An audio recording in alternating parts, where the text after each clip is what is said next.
From Lagos, Nigeria, this is News Central. I'm Felicity Ezewike. The top stories tonight. PDP is not a private enterprise. You don't resolve it outside. You must sit down. So if you want us to resolve our crisis, you keep it crisis. We will not allow it. PDP chieftain Bode George fumes over alleged blockade of party's national secretariat amid and police harassment of members. President Bola Tinubu announces establishment of diplomatic relations with St. Lucia, describing it as symbolic bridge. After weeks of intense negotiation, U.S. Senate begins voting on massive spending plan dubbed Big Beautiful Bill.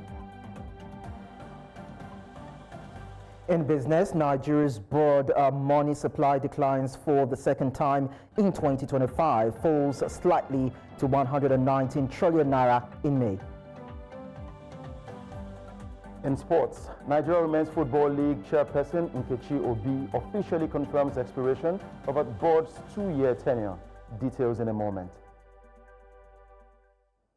A warm welcome. Tonight begins now.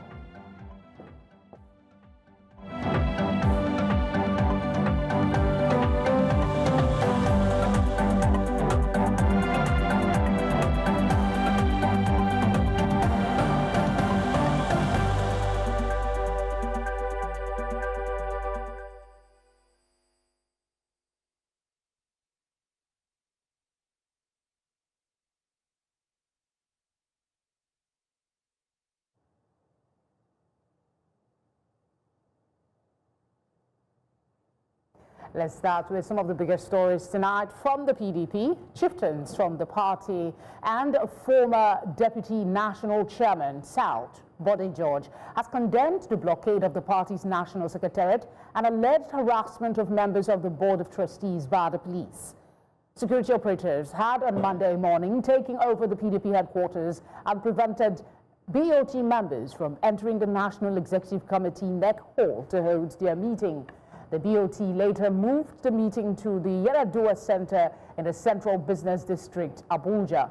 Speaking at the party's headquarters, George said the action is an attempt to stifle internal democracy. You hear, this is the voice of Jacob, but the hand of Esau. Whoever is the thing that is other from the above, we've had it before. I have been on both sides, the military and the civil. So let me please advise, allow sleeping dogs to lie. We have more problems, economic, financial, education, infrastructure. They should face that. Are you saying we PDP cannot? It is the only political Iroko tree in this country. You are saying we cannot stand? Can you tell Iroko tree in the bush that it cannot stand? Is it possible? We cannot, you don't resolve, because PDP is not a private enterprise. You don't resolve it outside. You must sit down. So if you want us to resolve our crisis, you keep it crisis. I said it's no crisis. It's a disagreement between two people. And we will sit down like you do in a family. If you have a family problem, do you start to go and get the police to block your house and all that and go to the marketplace? No. Please. Let's be civil in this country.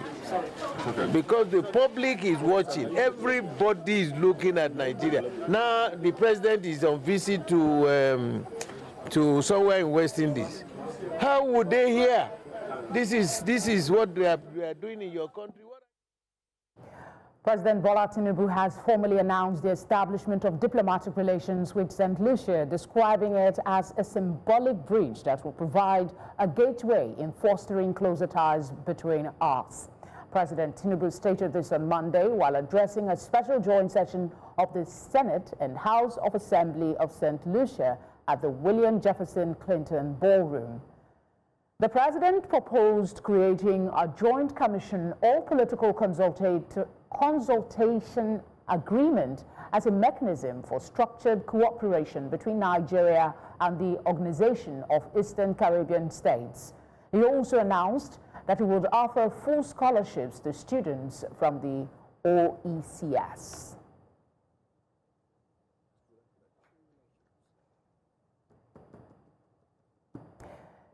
Chief of Army Staff Olufemi Oluyede has restated the Army's resolve to defeat terrorism and protect the sovereignty of the nation. This is part of activities to mark the 2025 Nigerian Army Day celebration.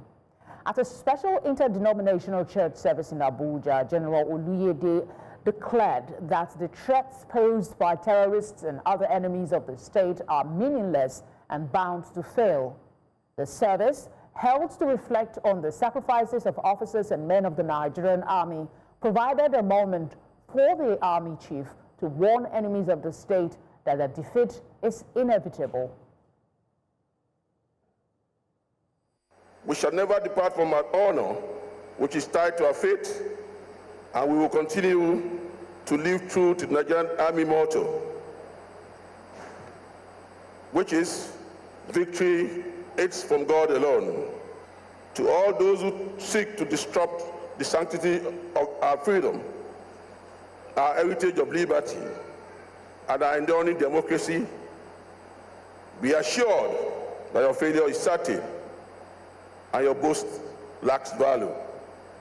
The Nigerian Army will continue to collaborate with all stakeholders to foster a joint and multi-agency environment to effectively deliver our mandate of securing our beloved nation. So as we celebrate this year's Nigerian Day celebration 2025, let us not just look back with gratitude, but look forward with purpose. The soldier's first concept is not just a strategy. It is a spiritual mandate, a call to honor those who defend our peace by ensuring their life, their welfare, loyalty, and transformation. Let every commander lead with conviction. Every commander stand here, let him lead with conviction. Let every soldier serve with honor. Meanwhile, tenants of the Mainers Court Estate, a commercial property located in Abuja Central District, are raising alarm over continuous harassment by authorities, including AMCON, the Nigerian police, and alleged thugs. Following yet another police-led sealing of the premises, affected business owners say the repeated disruptions are crippling their operations and are calling for a peaceful resolution of the ownership dispute without punishing law-abiding tenants. News Centre's Sergei Ibrahim reports. Court Estate, located just a few meters across from the NNPCL towers, houses businesses in construction, media, ICT, consultancy, among others. Now sealed off again by law enforcement, tenants say this is only the latest in a series of shutdowns that have plagued them for years. We are aware of a court case that is ongoing, which is at the Federal High Court. This morning we woke up to an ex parte motion from a magistrate court expecting us to vacate the building within 1 hour. Now, we have installations there, we have businesses, we have a lot of inconveniences to go through, but these people came with police, with thugs, and everybody. They were shouting, banging doors, that we must leave the premises with our properties in 1 hour. It's so disheartening that this kind of impunity can happen in the very seat of power in Nigeria. Abisogun, who has operated from the building for 13 years, says the disruption have not only hurt his business, but have also caused emotional and financial strain. For us, we don't know what is going on. I'm a tenant here, and I've been in this property for over 13 years. We have people that have been here for close to 20 years. And we believe that business should be protected by government. But it is appalling that government that should protect us are now using the instrument of, government to disrupt business. The dispute stems from an ongoing legal tussle between Maina Court Ventures and the Asset Management Corporation of Nigeria, AMCON. Tenants say a federal high court order had barred their eviction, but that a conflicting ruling from a lower court is now being used to justify their removal. As it stands, there's a federal judge that ruled that tenants should not be disturbed. pending the determination of the case. From the documents served us by our landlord is that AMCON took them to court that there's a pending loan, which they claim that there's no any loan, all right? And I think the whole thing started between Minor Court Ventures and the FCMB. But as it stands today, the matter is in court, and I think the ideal thing for anybody or for any institution is to wait for the outcome of the court process or the court proceedings. With no end in sight, they are calling on the authorities to allow them continue business pending the final judgment of the court. In Abuja for News Central, Sagir Ibrahim. Tonight returns after the short break. Do stay with us.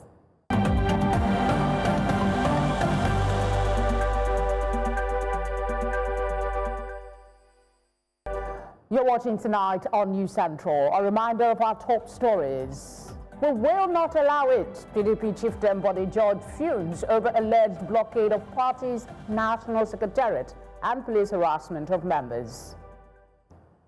President Bola Tinubu announces establishment of diplomatic relations with St. Lucia, describing it as symbolic bridge. And after weeks of intense negotiation, U.S. Senate begins voting on massive spending plan dubbed Big Beautiful Bill. Glad you're still with us.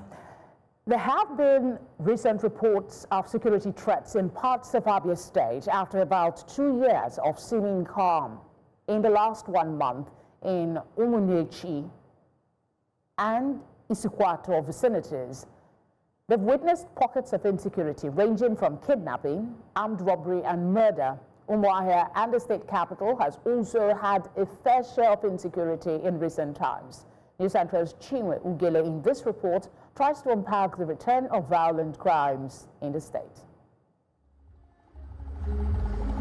Prior to August of 2023, insecurity was at its peak in Abia State, with Umunochi and Isukwato leading in various forms of violent crimes. For nearly 2 years, the state witnessed some calm and safety as the security situation improved. By God's specialty, I have never been a victim. I have not witnessed any.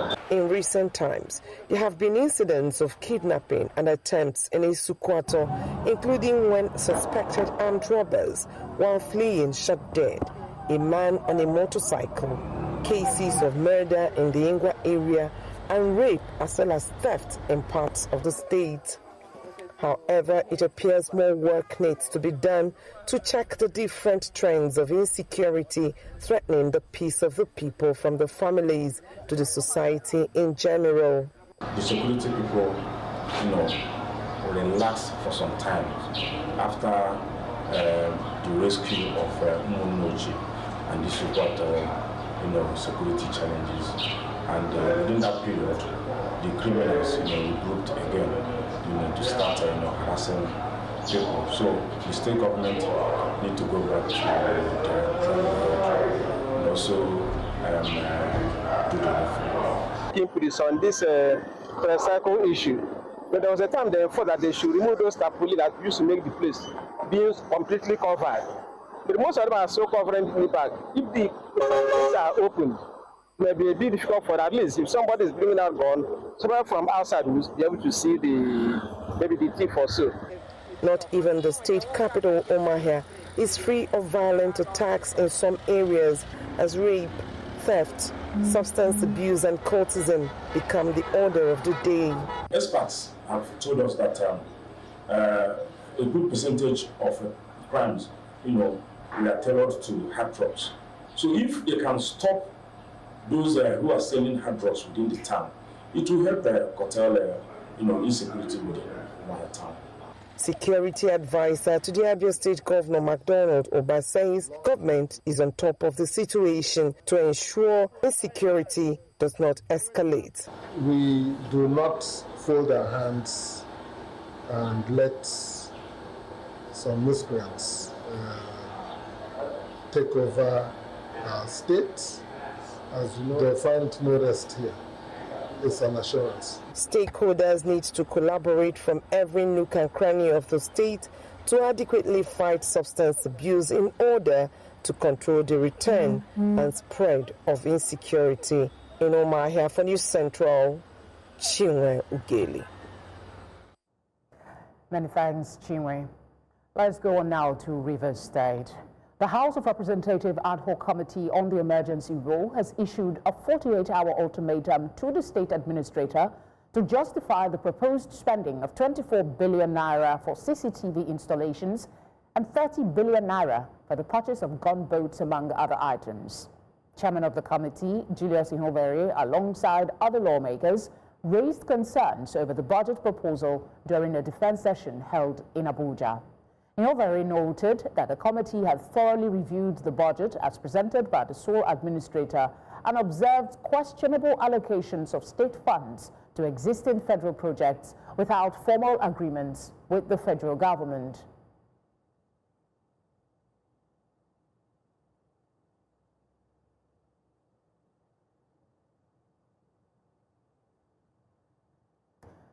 Farmers in Tamburawa, Dawakin Kudu local government area of Kano State are calling on the state authorities to do more on subsidized fertilizers distributed across the 44 local government areas of the state. This comes as they raise concerns on the rising cost of living and the increasing number of farmers in Kano State. My colleague Emmanuel Bagudu has more.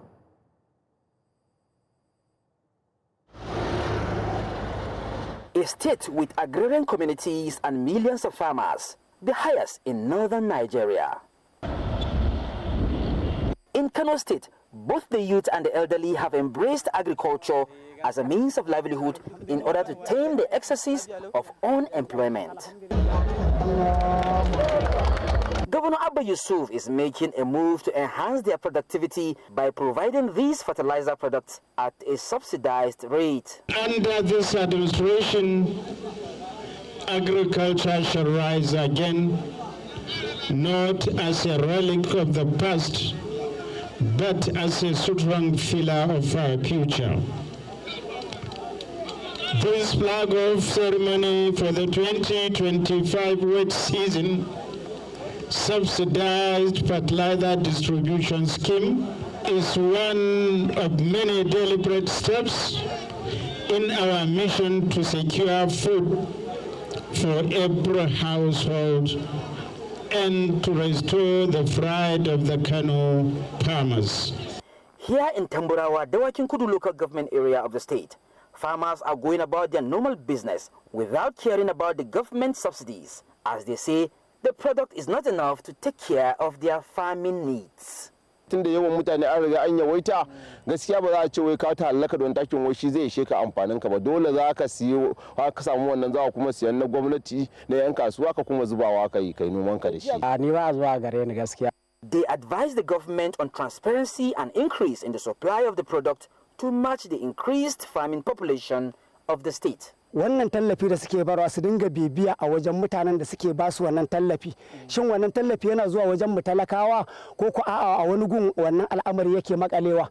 To idan ana bibiya abin wannan bibiya ita ce ta sa abin ya dinga towa wajen mu. And that call for transparency by these farmers is expected to put authorities on their toes to ensure that these subsidized fertilizers are not diverted, a way of putting a smile in the face of farmers during the harvest season. In Tamburawa, Kano, for News Central, Emmanuel Bagudu. To infrastructure, the newly completed EFCC Academy Access Road in Giri has been officially commissioned, a key step in improving connectivity and infrastructure in the area. At the commissioning, the representative of the EFCC chairman, Mohammed Hassan, said the project underscores government's dedication to strengthening institutions and enhancing operational efficiency. He added that the road will not only stimulate economic growth, but also improve security in the Giri community. Distinguished ladies and gentlemen, these newly constructed access roads are not just infrastructural achievements. They are statements of intent, the intention to open up Giri district and the FCT. They show that under this administration, no community is too small, area too distant, citizen too insignificant to benefit from the dividends of democracy. This district, like the Executive Secretary has said, which is going to house most institutions like the university, like the EFCC Academy, and all other institutions that are supposed to be here. And this road has helped us to stop the land grabbing by the university. The university on their own grabbed 11,000 hectares. I said that will not happen. I said that will not happen. No document, nothing. Just all you see them fenced everywhere. And before you know it, they were going to sell our land. So I've told the Director of Lands and the other relevant agencies to carve out 4,000 hectares. Industry leaders, policymakers, regulators, and energy experts from across the globe have converged in Abuja for the 24th edition of the Nigeria Oil and Gas Energy Week Conference, a pivotal gathering focused on charting a sustainable path forward for Nigeria's energy future. New Central's correspondent Aishat Salihu was at the conference and has details.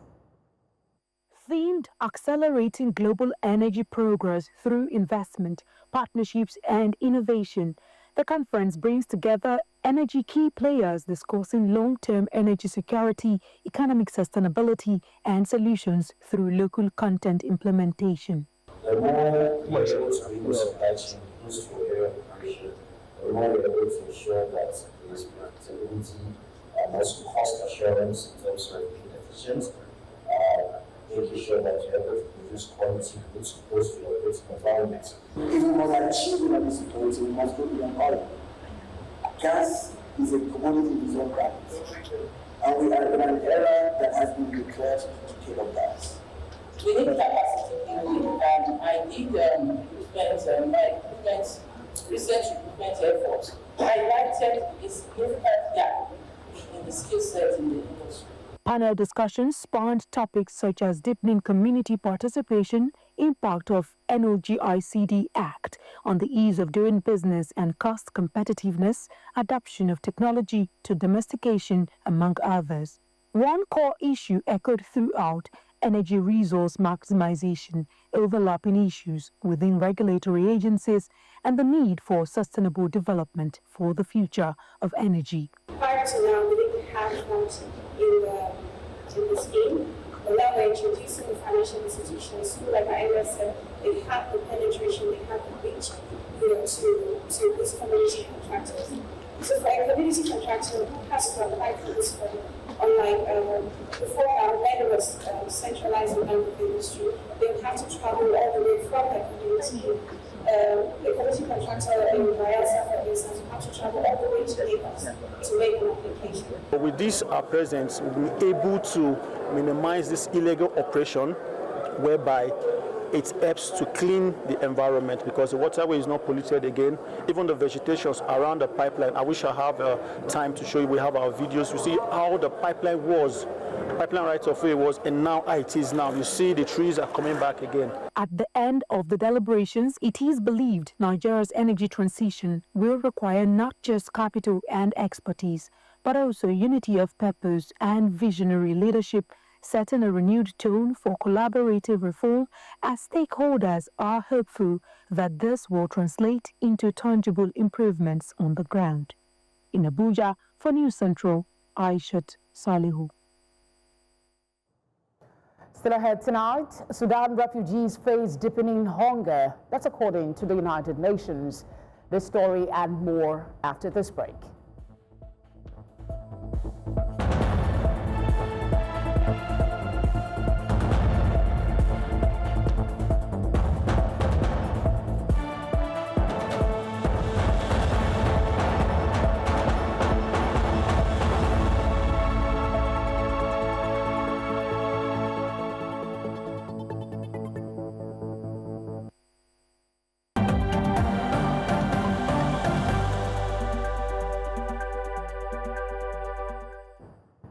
The UN's World Food Programme has warned that millions of people displaced by the war in Sudan are at risk of falling deeper into crisis as funding for food aid dwindles.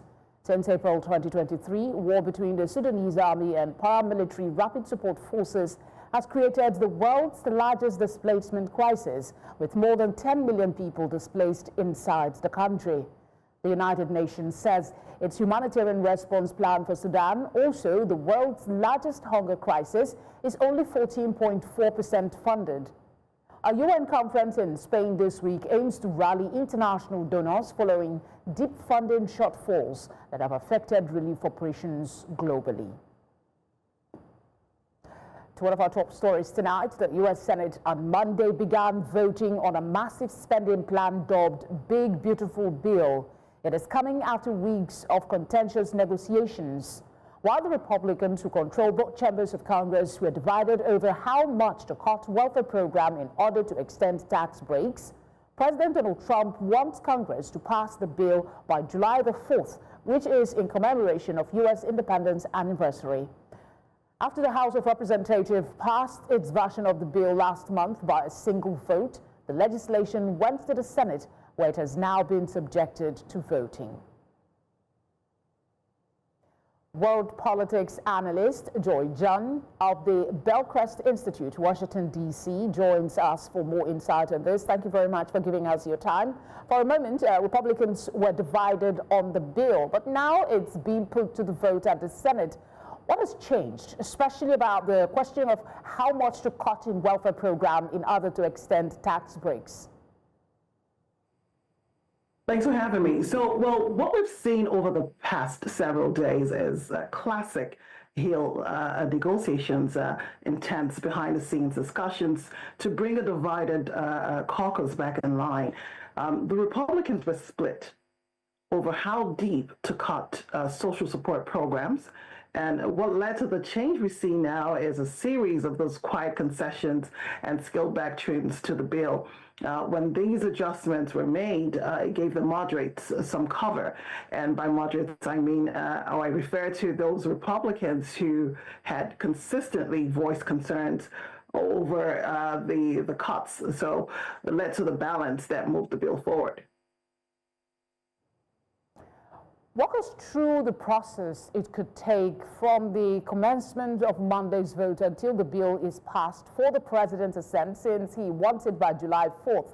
How realistic is that? The short answer is not impossible. I have to tell you that there are still a few procedural hurdles at this time. The Senate ultimately holds a final vote after the amendment process. If it passes, it goes back to the House. Speaker Mike Johnson has signaled readiness to, swiftly act on the vote. And if there's no need for reconciliation, it moves directly to the president, who has that constitutional authority to sign it into law or to veto it. The president's approval is the final step of where we are now for the bill to become law. Given the administration's clear support, I think a timely signature is expected, allowing the bill to take effect as planned. But in practical terms, the July 4th timeline is tight, but I think it's still within reach with a coordinated floor management in both houses, of the Senate and the House. Yeah, with Trump, you never know, and that's the consensus, that it is a tight one. The version of the bill, though, that the House passed in a single vote has undergone amendments before the Senate vote, even though, on the whole, it runs into 1,000 pages. The real question some are yet to get answers for is, what exactly is the bill trying to fix that is in a bad shape? That's a beautiful question for this one big, beautiful bill. But the main goal of this bill is to lock in the tax structure put in place in the 2017 law, and that law is called the Tax Cuts and Job Acts, which was signed into law in December of 2017. It's set to expire. So it aims to control long-term federal spending, especially in programs like Medicaid. The bill also includes measures on border security, energy incentives, and family tax credits. So overall, it bundles key Republican fiscal priorities in one comprehensive package. That's why it's called the Big, Beautiful Bill. I'm curious, though, how worried are you about the $5 trillion in new borrowing, which the bill authorizes, also because it will add to the growing U.S. debt load? Elon Musk and Donald Trump fell out on this. Your thoughts, please. How worried am I? Let me shift away from my personal take on this, but I will say that the Congressional Budget Office estimates that $3 trillion, we're looking at a deficit of about $3 trillion US. And that reflects tax extensions and spending adjustments. Supporters of the bill argue or highlight the potential economic growth to help balance these costs. But others emphasize the importance of ongoing discussions about fiscal responsibility. So this will be a key focus for the lawmakers that we have as they move forward. And you want to look at the numbers we have for the Democrats and the Republicans. The majority will mostly have to say, but it's something that they have to sit down and analyze as they move forward with this. What sort of real oversight should Congress provide at this time, especially seeing how both chambers are dominated by the Republican Party? Is that a good thing at this time? Effective oversight is essential, I can tell you, and even under a unified control. The Congress is expected to monitor implementation closely, especially how the agencies apply the provisions of the law. So, and in doing so, it includes transparency in spending, adherence to the timelines, and ensuring that outcomes align with the legislative intent. So oversight ensures the public trust, and regardless of which party holds the majority, be it the Republicans or the Democrats. Okay, I guess that's a good place to leave it for now. Thank you for speaking with us. We appreciate your time. Thanks for having me. Tonight returns with business, sports, and entertainment. Do stay with us.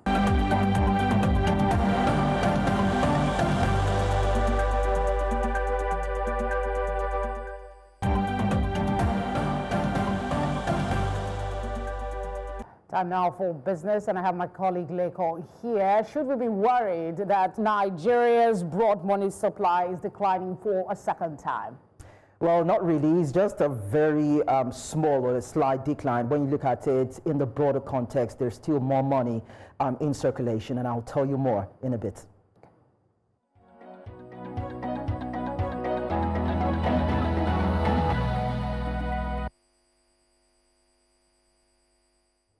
Nigeria's broad money supply fell for the second time in 2025, declining to 119.01 trillion naira in May, according to the Central Bank of Nigeria. This represents a month-on-month drop of about 292.75 billion naira, or let's say 0.25%, following the previous decline in February. Well, despite this decrease, year-on-year growth remains robust, with an increase of about 19.77 trillion naira, or 19.9% compared to May 2024. Notably, net foreign assets dropped to 45.81 trillion naira, while net domestic assets rose to 73.19 trillion naira. Also, narrower money metrics also saw slight declines, indicating a tightening of monetary conditions, while liquidity levels remain historically high. We'll now tell you that Nigeria's bond market maintained its bullish trend last week, with average yields decreasing by 19 basis points to 18.38%. And this positive sentiment was driven by strong demand for longer dated bonds, particularly the January 35, March 27, of course, April 32, which saw yield compressions of 64 basis points, 39 basis points, and 36 basis points. However, some selling pressure on the April 32 and June 33 bonds led to slight yield increases in the primary market, and the Debt Management Office offered 100 billion naira in federal government bonds, attracting 602.86 billion naira in subscriptions. Meanwhile, Treasury bills and Eurobond yields also fell, reflecting robust investor interest. And talking about the equities market proper now, the SGX showed minimal movement at the close of trading today. Even as we understand that the all-share index settled at about 119,978.57 points with a marginal decline of 0.01%, while market capitalization held steady at 75.95 trillion naira, reinforcing the subdued trading activity. And talking about sectoral performance, according to what we tracked, the banking industry saw 1.09% decline as investors took profits following recent gains, and the insurance sector gained 0.69%, benefiting from improved premium income expectations, while oil and gas sector edged 0.29%, of course lower, showing muted reaction to global crude price movement, and consumer goods emerged as the top performer with 0.79%, with investors now favoring stable demand products, while the industrial goods sector declined 0.42%. And that's about it on business for tonight. I am Lekon Onobanjo.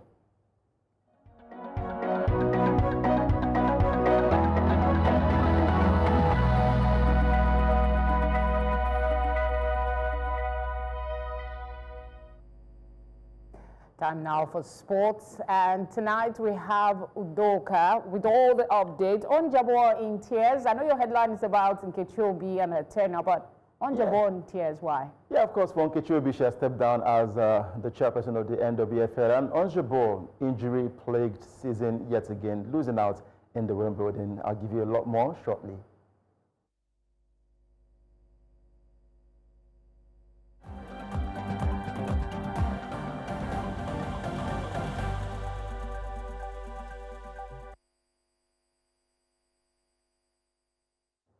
In sports, chairperson of the Nigeria Women's Football League, Nkechi Obi, has officially concluded her 2-year tenure, ending a transformational spell widely regarded as one of the most impactful in the league's history, marked by reforms in visibility, structure, and financial health.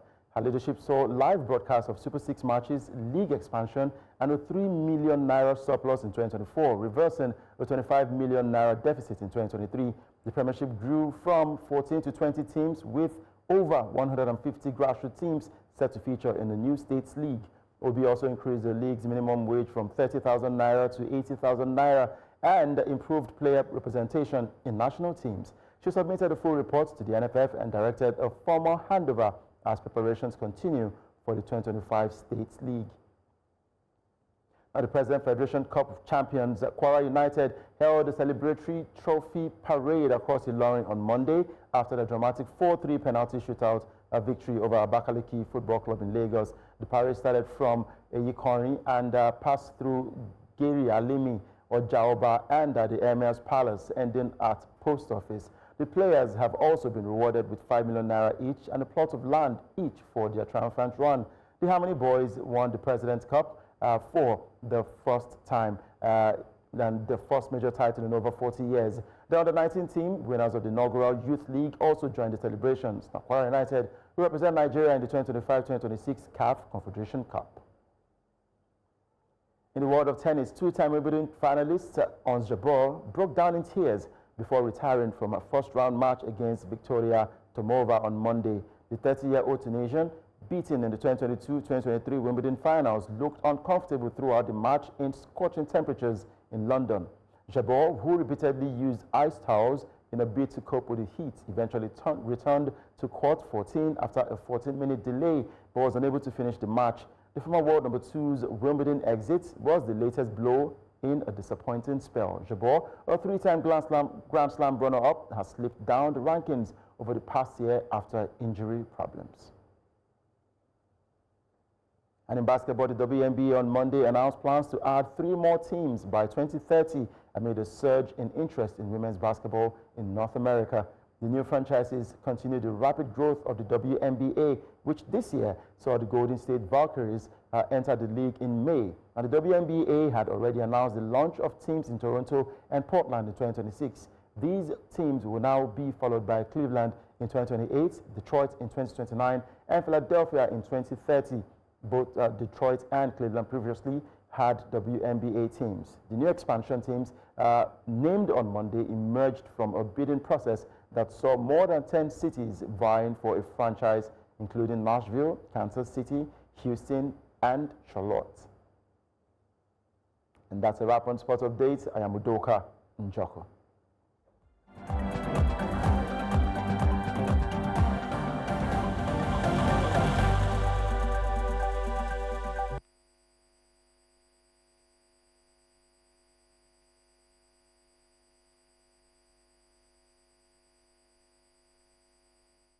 Time for entertainment. Sam Dandy is here. What are we looking at? Dancing is back in the news. He has once again refused the invitation, of course, from NAPTIP, and I'll tell you all about it after this quick break.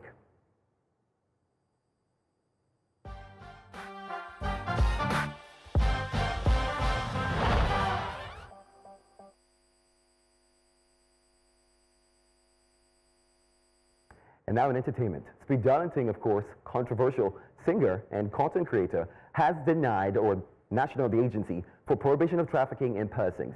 Now, after being declared wanted for alleged offenses including rape, cyberbullying, and cyberstalking.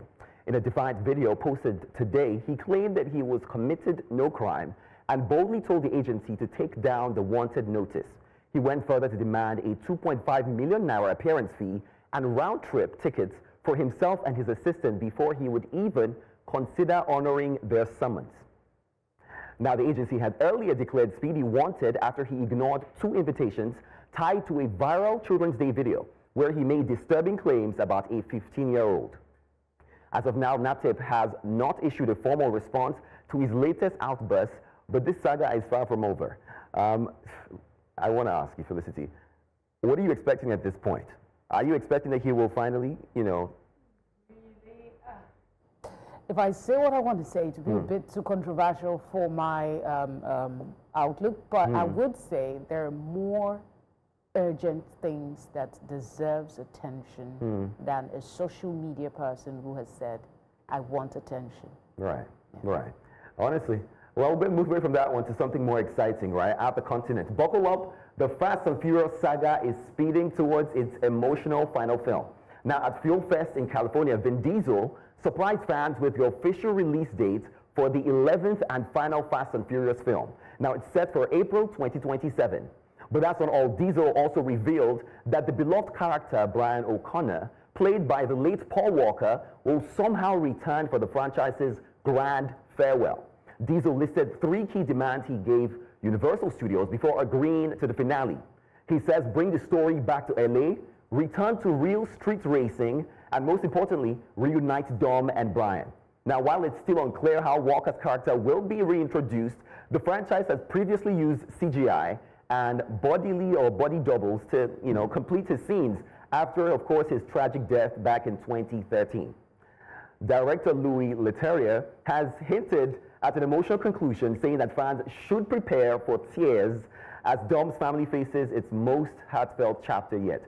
I'm excited about this one. Did you like the Fast and Furious franchise? Even though I don't like a lot of violence, I find that I enjoyed it because there was a lot of camaraderie, a lot of humor infused. Yeah, I love that franchise. You know what makes me happy? The fact that now with technology, even people who we've unfortunately lost, we can still have their work involved. The fact that now Paul Walker is passed and we're talking about being able to use CGI to portray him in the film, it preserves legacy and, of course, just helps it to wrap up nicely. I'm definitely looking forward to it. I am too. I'm sure it'll do box office numbers. Well, those are the 2 biggest stories in entertainment. I am Sam Dandy.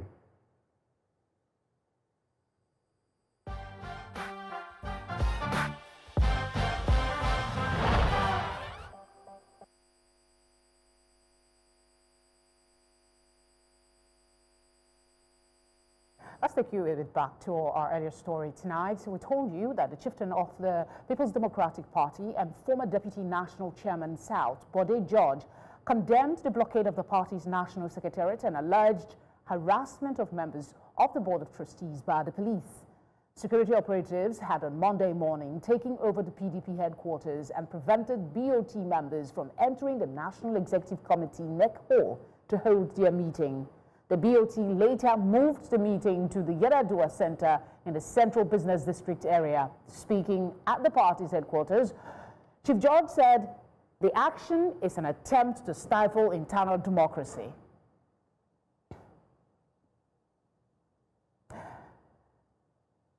Now, Chief Bode George himself joins us for to put into proper perspective the event that happened in Abuja in the early hours of the day. Thank you for giving us the time. We know it's been a long day, so before we talk about the outcome of today's meeting, I would appreciate some clarifications. The FCT Police Command denied sealing off the Secretariat, and Governor Bala Mohammed said the blockade was necessary to prevent miscreants from hijacking the meeting. Do you now take back your warnings earlier about plunging the country into crisis? I can't take that back.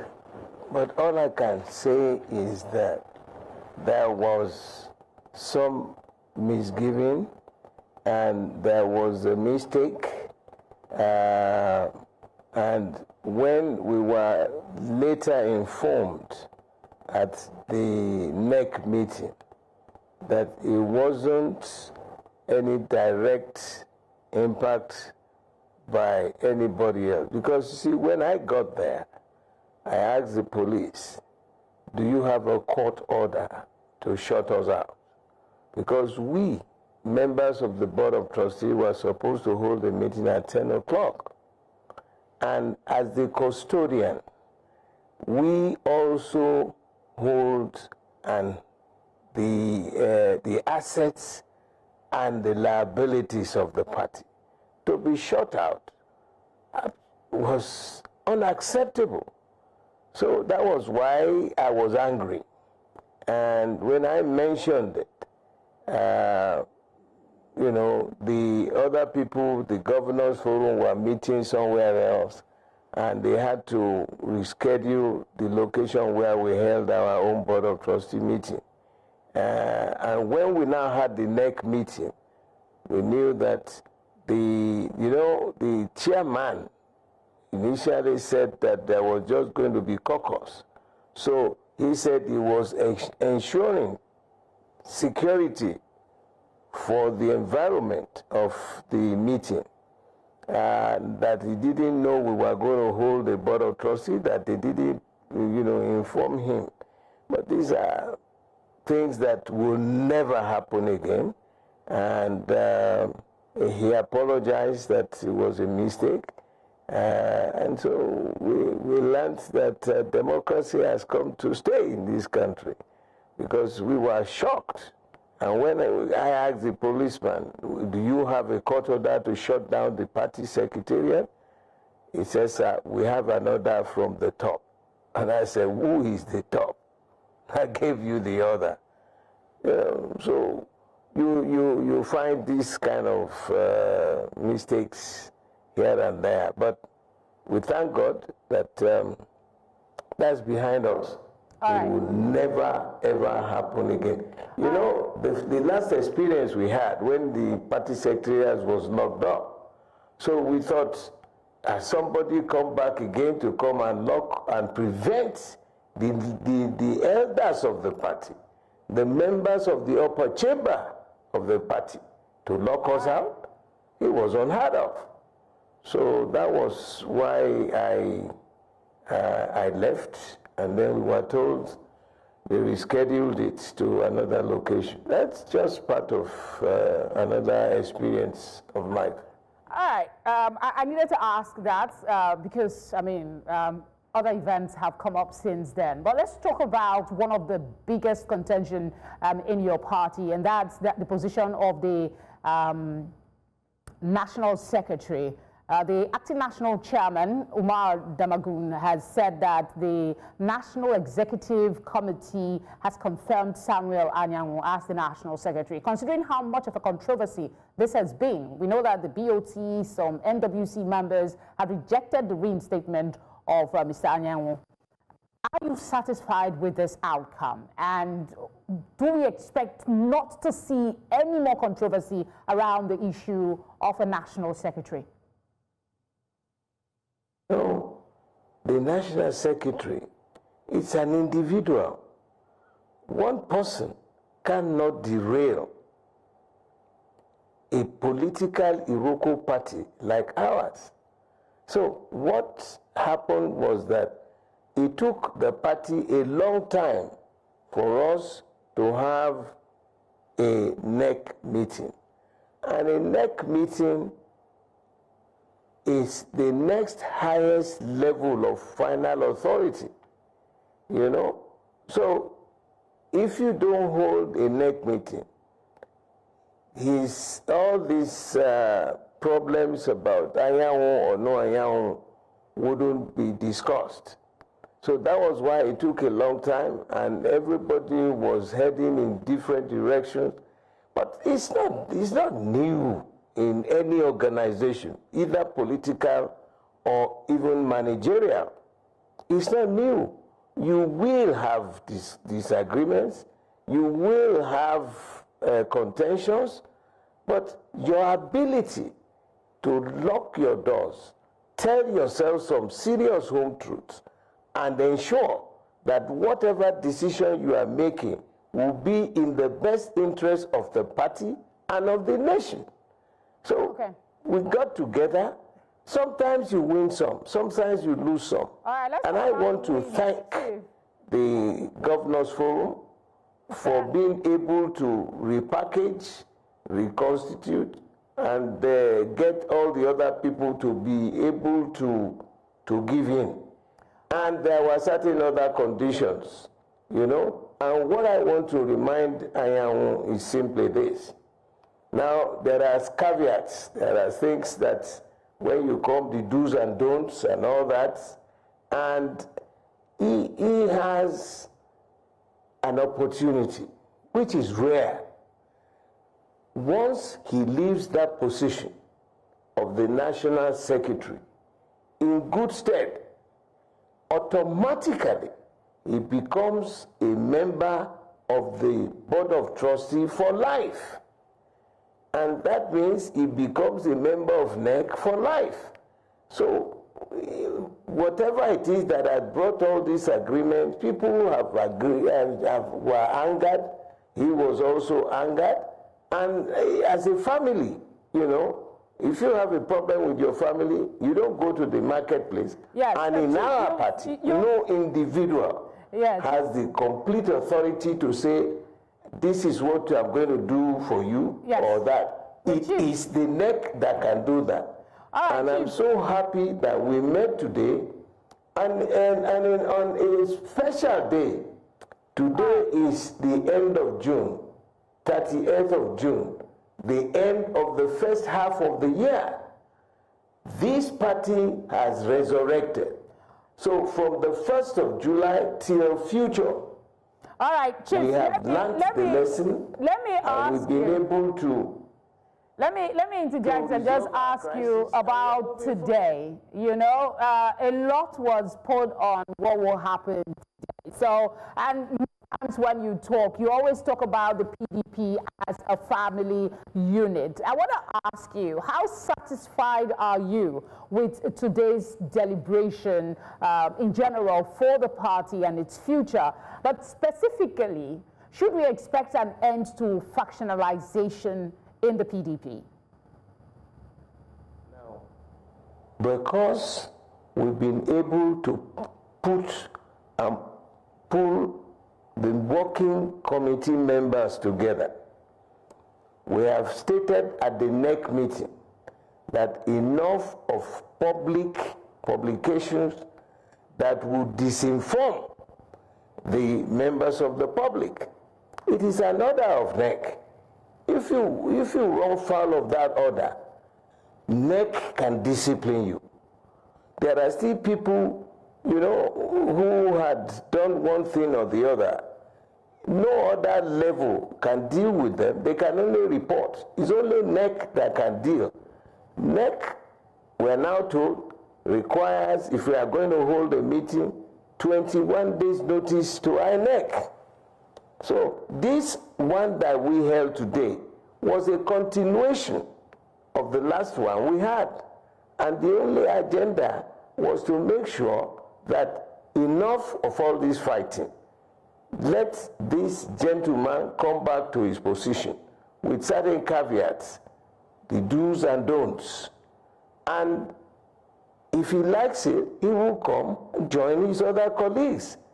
And in a couple of weeks or months, they will round up and we head for a convention. There is no organization anywhere in the world, either political or otherwise, that you will say in this organization they don't have crisis. But the ability of the managers and the members of the upper chamber to get together, to discuss, seamlessly, tell themselves some serious home truth, will be a measure of their competence to manage the resources of the land for the benefit of Nigerians. So today is a resurrection day. This party has resurrected. And you know why? We are going to be ready for the 2027 election and future elections. All right. Talking about anybody who is still running foul of the party. Talking about the 2027 elections, I would want to press you on the internal party politics, but this is the news. We don't have a lot of time. So I'll just go ahead and ask you something that we've not gotten like a really firm response to. But you are a chieftain and you have been around for a long time. The question of loyalty, loyalty when it comes to the FCT minister, Nyesom Wike. How would you respond to questions about his continued membership of your party and being active in the APC-led administration? Very good question. What I will advise is that because he is also a member of NEC, it is only NEC that can discuss it. Today's NEC was held because it was a continuation of the last one. Now, the next NEC meeting, we must inform INEC 21 days before that NEC. It is at that NEC that so many other things will come up. You have enough time to discuss A or B. They also have enough time to readjust their pronouncements and activities. If they refuse to listen to the ground norm of the party, which is our constitution, no individual can violate the constitution of the party and get away with it. Because our party is not a private enterprise of any individual. It's a collective responsibility, and our ground norm is so clear. If you love the party, stay in line, be fair, be just, and be equitable. But if you start demeaning the party, disrespecting the procedure and the rules and the laws as laid down in that constitution, then the party will take an action. And the level of taking that action is the NEC. So if NEC didn't meet, you can't do anything. Okay. Now that Anyanwu is back, they said, okay, the actual name they have in the portal of INEC is Anyanwu. And we hadn't had any convention to change. So we will settle down very quickly. They had to. We had to talk to ourselves. All right. Sometimes you win some. Sometimes you lose some. You can't win everything all the time. Chief, that is why you are in a social, political... Chief, I'm actually hoping that after that meeting, you'll grant us another opportunity to speak on that subject, because it's a burning issue among a lot of persons. But moving on, before we let you go, it's been a long day. The chair of the Governors Forum, Bala Mohammed, while he was speaking, he acknowledged that the party has been engrossed in a lot of controversy and challenges. But there's a part that that he said that I need you to speak on. He said they did not create, not created by it. that's not created by the PDP, but it was created for the PDP, and that the PDP has been navigating unlike other parties, irrespective of what he described as manifestation and perception. Some would argue that that comment is a bit untrue and, you know, shies away from the reality of what has been in the public domain infighting in the party. What do you say? You know, like I said, no matter the organization, even in your own organization, you will have management crisis. You will have crisis because we are human. We are not the same. People, somebody will come with certain opinion, another will have a contrary opinion, but your ability to call a meeting of the top-ranking managers to listen to A, listen to B, and provide solutions. Like I said, sometimes you win, sometimes you lose. And if you respect and love the party, you want to be fair to that party, you will listen. And if you are tired, it's not a Berlin Wall between our party and outside. If you think you cannot abide by the rules and regulations as laid down in the ground norm of the party, in other words, the constitution of the party, then you take a walk. You know, it's not like the APC when the president said, I own it, it's my party. Nobody owns the PDP. It's a collective responsibility, and that's why I keep saying that it is a political Iroko tree in this country. That wind can blow, anything can hit it, but Iroko tree in the bush remains solid. And today it has resurrected. Those who are, I'm not saying everybody is wrong and that everybody is right. Some you win, some you lose, some have misbehaved, some have not misbehaved. So in the wisdom of the managers, look, the board of trustees is the custodian, the conscience of the party. We owe the assets and the liabilities of the party. And the seal of the party is with the board of trustees. And that's the responsibility. If you have people who are moving up and down, trying to cause crisis, it is the responsibility of the board of trustees to moderate their activities. All right. That we will do. Okay. And for me, that we are able to, it took a hell of a lot of time. That's why I want to thank the governors for their contribution. I want to thank the board of trustees, the members of the upper chamber, and the working committee members too. Everybody. Chief, we have learned a lesson. This thing started like a little full stop. There's still a lot of work to be done. Some Nigerians, especially young people, have said the PDP is currently dead. They've even gone as far as saying that it's buried, made up of only time wasters, as most of the serious politicians have moved on to other parties or are setting up coalitions. How do you respond to that? Listen, you know, anybody who tells you that the best of these politicians, the best is that, can a tree make a forest? If they have you forgotten that the same group of people left this party at the convention floor in the past? Didn't they come back? They are saying they want coalition, Was Rome built in a day? It takes time. We have been able to resolve our own crisis. I am so angry about people, a rolling stone gathers no moss. These are people who should be in the forefront because the party made them. They benefited from the party. You don't leave your family house because it is leaking. If your family house is leaking, you repair it and stay there.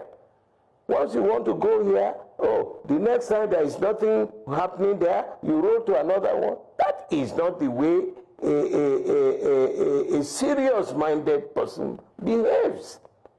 You know, there is no structure you can build that will not have one issue or the other.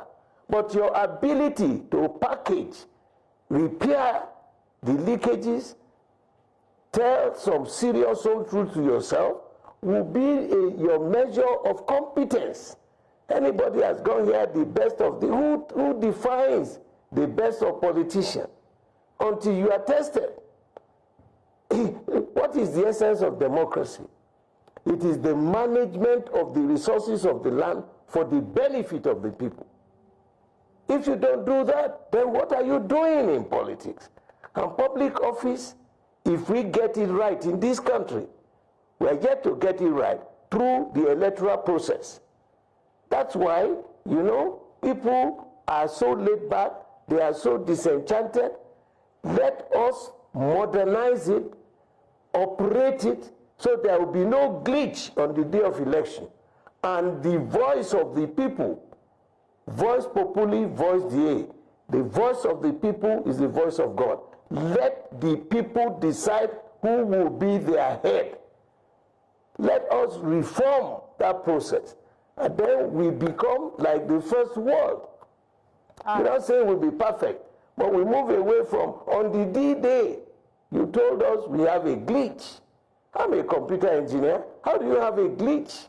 On the very day it's like you are at sea. Suddenly, the enemy fired a missile to your ship. The radar picks it up in microseconds. It has computed the time of flight of that missile that will hit you. And it is at that time you are saying you have a glitch in your computer. You are dead meat. Chief, I think we have to end the interview now. But thank you so much for giving us your time. We appreciate that you could spare us this moment. Thank you. Before I go, I want to tell you one thing that I did last night. Okay. I sat in my room for hours thinking, how would tomorrow be? As a Christian, I knelt down and I prayed. And I wrote this spiritual tonic for divine principle of humanity. The reason so many people fail to experience this divine principle is that they expect to receive it without a struggle. When conflict comes and the battle rages, they become discouraged and surrender. The Almighty God has nothing worth having that is easily gained. There are no cheap goods on the heavenly market. The cost of redemption was everything God has to give, and anything worth having is expensive. Difficult times and places are our schools of faith and character. If we are ever to rise above mere human strength and experience power of the life of God in our mortal bodies, it will be through the process of conflict that can be called the labor of pains of our new life. I wish this country well, and I am saying it with all emphasis, with the fear of God in me, that the PDP has resurrected today, and the future from the 1st of July will be a newborn baby. Wow. And all the things Nigerians enjoyed before, we will bring them back for them to enjoy. I thank you for giving me this opportunity, and I wish your station the very best. Here you go. Thank you. Thank you. Dear viewers, we apologize for the extended broadcast time tonight due to the significance of the news story and a discussion with our esteemed guest. We've taken it a bit more of your time to provide you with in-depth coverage. We appreciate your patience. Thank you for staying with News Central. But before we go, here's a quick reminder of our top stories. PDP chieftain Bode George fumes over alleged blockade of party's national secretariat and police harassment of members. President Bola Tinubu announces establishment of diplomatic relations with St. Lucia, describing it as symbolic bridge. And after weeks of intense negotiations, U.S. Senate begins voting a massive spending plan dubbed Big Beautiful Bill. Do send your eyewitness report to the number showing now on your screen. You can follow us on all our social media platforms at News Central TV. You can choose to watch us live on DSTV channel 422, GoTV channel 23, Star Times channel 274, Avo TV, and on YouTube. Thank you very much for watching tonight. I'll see you tomorrow.